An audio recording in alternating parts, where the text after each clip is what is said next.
পাড়ায় বাড়ি, একই স্কুল কলেজে পড়াশোনা করেছে। দুজনের বিয়েও হয়েছিল কলকাতার দুইটা।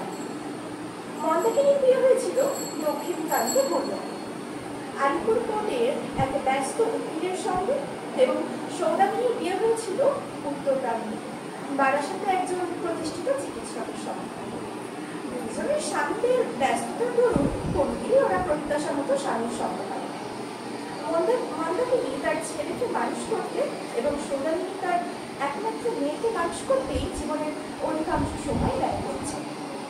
দুজনের ছেলে মেয়ে শিক্ষিত এবং যোগ্য পাত্রপাত্রীর সঙ্গে দুজনের বিবাহ সম্পন্ন হয়েছে।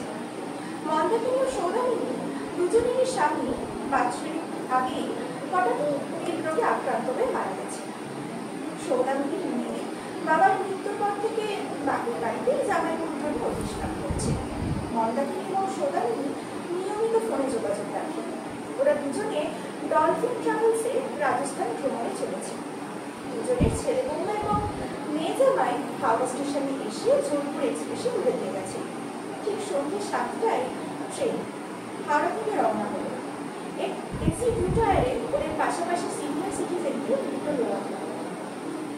বাচ্চা গেল, হাঁটছে বাচ্চা। স্টেশনের ছেলে ছেলের বউ এমন ভাব করছে আমাদের রাজস্থান ভ্রমণে পাঠানোর জন্য ওরা কত না আগ্রহী। অথচ কাল গভীর রাতে বাথরুম থেকে ওদের ঘরের পাশ দিয়ে ফেরার সময় বৌমার গলা শুনতে পেলাম। ছেলেকে বলছে, মাকে বারণ করতে পারবে না? 40,000 খরচা করে মারের বুড়ো বয়সে যাবার কি দরকার ছিল? বাড়িতে ঠাকুর নিয়ে থাকবেন, তা নয় এনজয় করতে চলেছেন। ছেলে আমার আরো শিয়ান। সে বৌমাকে বলছে, আরে সাথে টাকাটা দিলাম, মার সামনের মাসে 2 লাখ টাকার ফিক্সড ডিপোজিট ম্যাচিওর করছে, ওটা হাতিয়ে নিতে হবে। আমার একার নামে যদি নাও করে দেয় তাহলেও জয়েন্ট ডিপোজিট করিয়ে নেব। কি হাসি দুজনের। ওরা কি ভেবেছে আমিও মন্দাকিনী, উকিলের বউ। ব্যাংকে আমি আরো 5 বছর কন্টিনিউ করতে অ্যাপ্লিকেশন জমা দিয়ে এসেছি। ধরকি বা ছেলেরে বাবা, আমার মেয়েও তোর ছেলের চেয়ে কম চাই।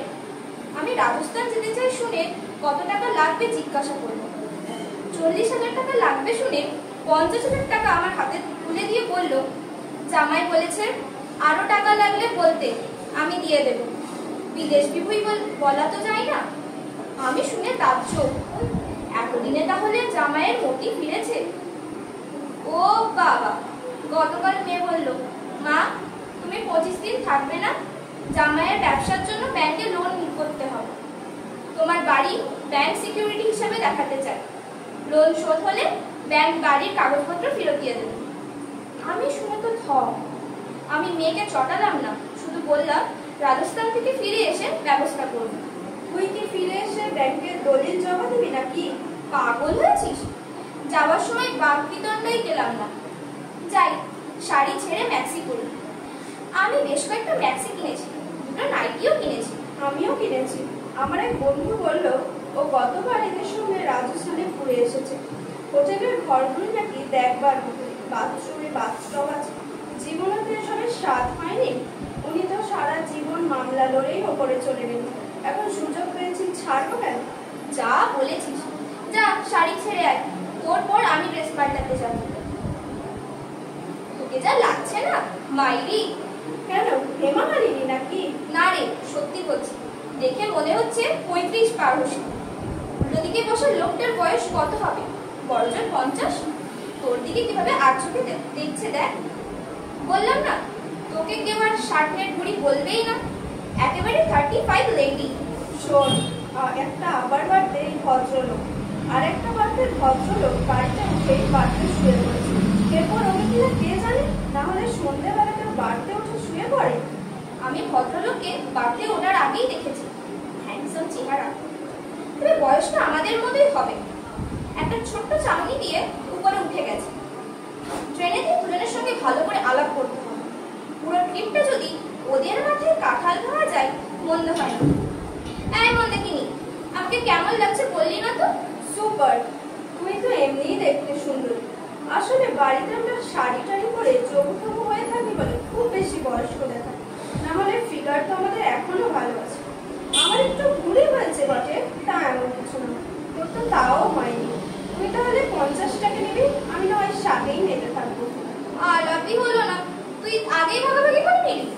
বুঝিস না, এখন সব চট জলদি করতে হবে। কোথায় যে কে ওত পেতে আছে কে জানে। ওনাদের সঙ্গে যখন মেয়ে ছেলে নেই তাহলে নিশ্চয়ই ব্যাচেলার অথবা আমাদের মতো বিপত্তি। আমরা বিপদ নেই।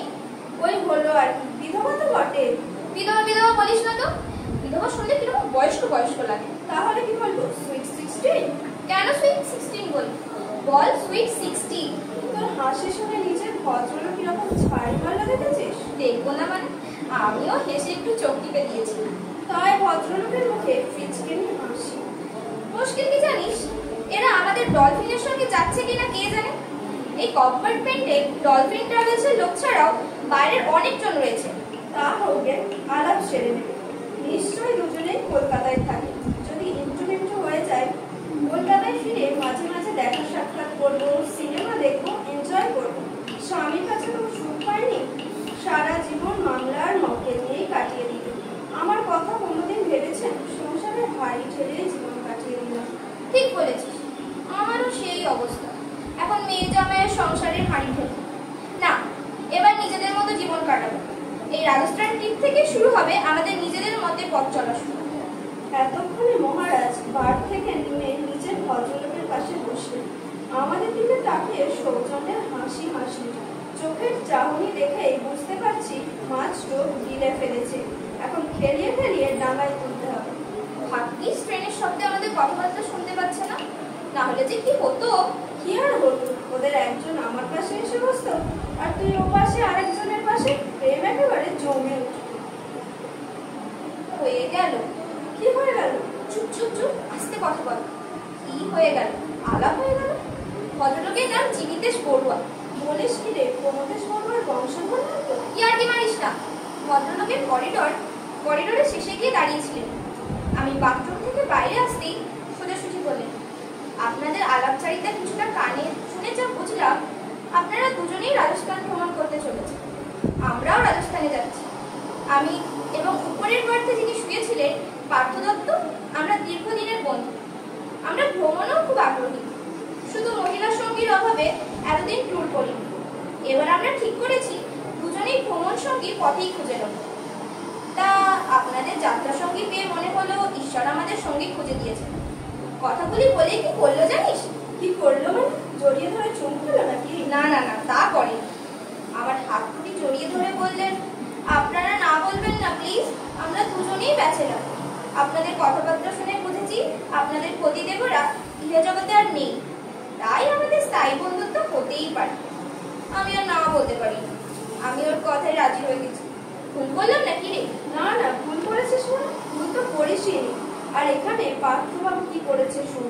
তিনি তোরা করিডোরে যেতে আমার পাশে এসে বসে বললেন, আপনার বন্ধুর সঙ্গে এতক্ষণে আমার বন্ধুর সব কিছু হয়ে গেছে। আমি শুনে আত্মে উঠে বললাম, সব কিছু হয়ে গেছে মানে? একেবারে সব কিছু হয়ে গেছে এইটুকু সময়ের মধ্যে? উনি আমার দিকে তাকিয়ে হেসে বলেন, বন্ধুত্বের সম্পর্ক করতে সময় লাগে নাকি? ওরা ফিরে এলে বুঝতে পারবেন। আমি কিন্তু আপনার সম্পর্কে ইন্টারেস্টেড বলেই আমার হাত দুটি সজোরে চেপে ধরেছিল।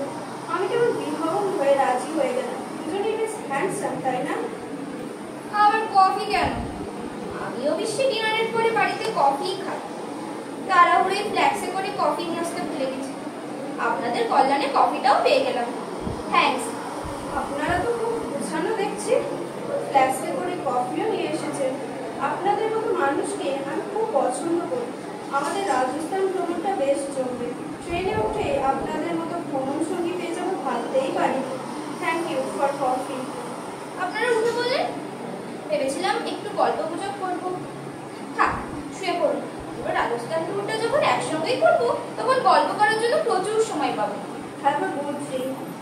আজকে রাতের ঘুমটা বেশ ভালোই হবে। কালকে ওদের সঙ্গে সারাদিন ট্রেনে কি এনজয়টাই না করবো, ভাবতেই রোমাঞ্চিত হয়ে উঠছি। সৌদামিনী, এখনো ঘুমাচ্ছিস? ওঠ। সারা রাত কিরকম নিশ্চিন্তে ঘুমালো বলতো। মনেতে প্রেম জাগলে ঘুমটাও ভালো হয়। ওনারা কোথায় গেলেন বলতো? কোথায় আবার যাবে? বাথরুমে গেছেন। সকালবেলায় সবার ওটাতেই তো নিত্য করো। এই চাওলা এসেছে, পয়সা বার কর, চা খাবো। মানিব্যাগটা খুঁজে পাচ্ছি না। কোথায় রাখলাম বলতো? ভ্যানিটি ব্যাগের মধ্যেই তো টাকার ব্যাগটা ছিল। ভ্যানিটি ব্যাগটাই দেখতে পাচ্ছি না। দেখ কোথায় রেখেছিস। ঠিক আছে, আমি পয়সাটা দিয়ে দিচ্ছি। আমি তো মাথার বালিশের পাশে ব্যাগটা রেখেছিলাম, আমিও তো ব্যাগটা দেখতে পাচ্ছি না।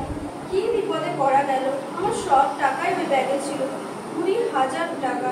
আমার ব্যাগে 25,000 টাকা ছিল। ওই দুজন ভদ্রলোকও তো এখনো ফিরলেন না। তারা দেখি বাইরের করিডোরে ওই ভদ্রলোক দুজন ধূমপান করছেন কিনা। কম্পার্টমেন্টে তো ধূমপান নিষেধ বলেই অনেকে টয়লেটে গিয়ে ধূমপান করে আসে। না রে, করিডোরেও দেখতে পেলাম না, বাথরুম দুটোতেও কাউকে দেখতে পেলাম না। সে কি রে, ওই দুজনই কি তাহলে আমাদের ব্যাগগুলো নিয়ে হাওয়া হয়ে গেল? লোক দুটো তো ভদ্রলোকের মতোই দেখতে। শেষে কিনা দুটো চোরের পাল্লায় আমরা পড়লাম। হায় হায়, বুড়ো বয়সে প্রেম করতে গেলে যা হয় তাই আমাদের হলো। ইহ জীবনে আর কোনোদিন আমরা প্রেম করার কথা ভাববো না, ভাববো না, ভাববো না। নমস্কার।